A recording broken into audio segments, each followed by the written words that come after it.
dahil Ramadan ngayon, ito bumili tayo ng mga pagkain ng ibang lahi. Bah, dami pala nito. 2 real. Ang dami pala. 2 real. Sweet to sweet. Madami ah. 1 real.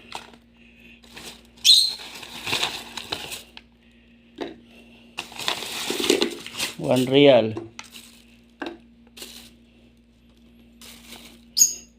Ang dami. Ano pa rito? 2 real.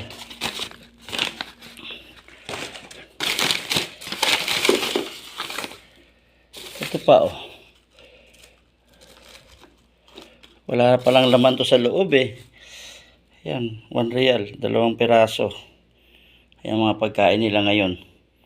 Dahil Ramadan. Hindi ko alam kung anong pangalan yan.